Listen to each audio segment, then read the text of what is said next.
श्री स्वामी समर्थ. स्वामी कृपा ज्योतिषमध्ये मी भास्कराचार्य मंजुषा जोशी आपलं हार्दिक स्वागत करते. आज आपण नवरात्रीच्या 9 दिवसामध्ये आई भगवतीची उपासना करायची आहे आणि ती उपासना तुमच्या तूळ राशीच्या जातकांनी कशा प्रकारे करावायची आहे आणि त्याचं फळ तुम्हाला कसं प्राप्त होऊ शकतं, या सर्व संदर्भात माहिती घेणार आहोत. चला तर मग माहितीला सुरुवात करण्यापूर्वी सांगू इच्छिते, आजचा हा महत्त्वपूर्ण व्हिडिओ तुम्ही सुरुवातीपासून शेवटपर्यंत श्रवण करावा आणि आवडल्यास नक्कीच लाईक आणि जास्तीत जास्त शेअर करावा. माहितीला सुरुवात करण्यापूर्वी आपण पाहणार आहोत तुमच्या राशीपत्रिकेप्रमाणे ही माहिती घेत आहोत आणि त्यानुसारच तुमच्या कुंडलीप्रमाणे मेष राशीमध्ये राहू देवांसोबत गुरुदेव विराजमान आहेत. राहू आणि गुरुदेवांचा चांडाळ योग होत आहे. तो 30 ऑक्टोबरला पुढील राशीमध्ये मीन राशीमध्ये राहुदेव गेल्यानंतर तो चांडाळ योग नष्ट होईल आणि तुम्हाला शुभ परिणाम प्राप्त होतील. परंतु 30 ऑक्टोबरपर्यंत जीवनामध्ये अचानक संकट येणं किंवा एखाद्या गोष्टीबद्दल जास्त काळजी चिंता वाटणं आणि थोडासा संशयी स्वभाव निर्माण होणं असे अशुभ फळं प्राप्त होऊ शकतात. परंतु या नवरात्राच्या दरम्यान जर तुम्ही उपासना केली तर हे अशुभ फळ तुम्हाला प्राप्त होणार नाही, शुभ फळे तुम्हाला प्राप्त होऊ शकतील. म्हणजेच तुमच्या जोडीदाराचं सौख्य प्राप्त होईल आणि त्याचबरोबर तुमचे भागीदारीचे व्यवसाय असतील तर त्या व्यवसायामध्ये तेजी प्राप्त होईल. हे सगळ्यात महत्त्वाचं शुभ फळ. याबरोबरच सध्या स्थितीमध्ये शनिदेव कुंभ राशीमध्ये पंचम स्थानात विराजमान आहेत. पंचम स्थान हे शिक्षण आणि संतती प्राप्तीचं स्थान मानलं जातं. त्याबरोबरच संतती सौख्याचं स्थानही मानलं जातं.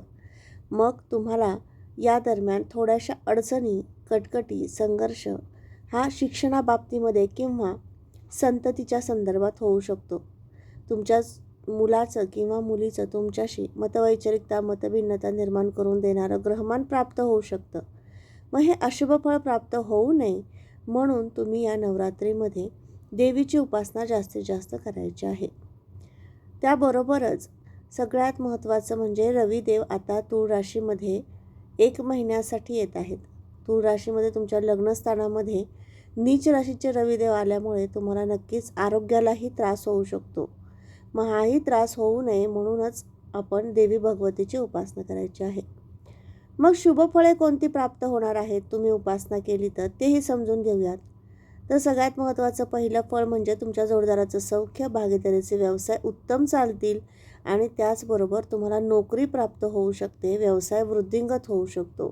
हे अत्यंत महत्त्वपूर्ण फळ तुम्हाला प्राप्त होईल आणि याबरोबरच तुमची आर्थिक स्थिती जी ढासळली होती चे प्रमाण मोठ्या स्वरूपात झाले होते. मग या कर्जापासनं तुम्हाला थोडीशी मुक्तता प्राप्त होण्यासाठी, आर्थिक स्थैर्य प्राप्त होण्यासाठी देवीची उपासना करायची आहे. मग ही एकटी उपासना देवीचीच करणं आवश्यक आहे का, की यासोबत आणखीन कुठली उपासना करणं गरजेचं आहे तेही समजून घेऊयात. तर शनिदेवांचं बळ प्राप्त व्हावं म्हणून या नवरात्रीच्या कालावधीमध्ये आई जगदंबेच्या उपासनेसोबत मारुती स्तोत्र वाचन करायचं आहे.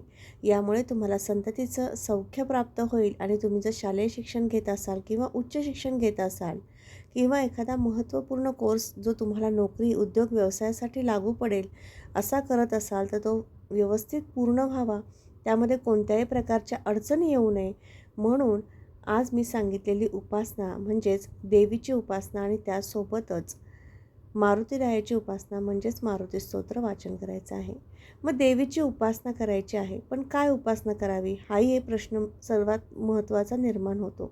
मग या दरम्यान तुम्ही सर्व मंगल मांगल्ये शिवे सर्वार्थ साधिके शरण्ये त्र्यंबके गौरी नारायणी नमस्तुते हा जप रोज 108 वेळा नवरात्र उत्सवाच्या काळात म्हणायचा आहे. यामुळे तुमच्या जीवनात चैतन्य निर्माण होईल, सामर्थ्य निर्माण होईल आणि ऐश्वर्यप्राप्ती झाल्याशिवाय राहणार नाही. तर ही उपासना तुम्ही नक्की करून पहा. या नवरात्रीमध्ये 9 दिवस उपवास करण्यास नाही जमलं तरी हरकत नाही, पण उपासनेने आपण स्वतः भगवंताच्या समोर उपस्थित राहून त्यांची केलेली प्रार्थना आणि त्यांना प्राप्त करून घेण्यासाठीचा कालावधी हा नवरात्र उत्सव असतो.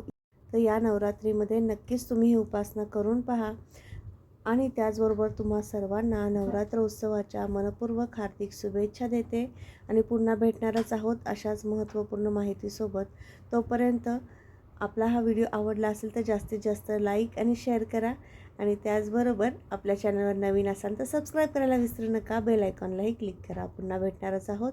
श्री स्वामी समर्थ. जय जय स्वामी समर्थ. रामकृष्ण हरी.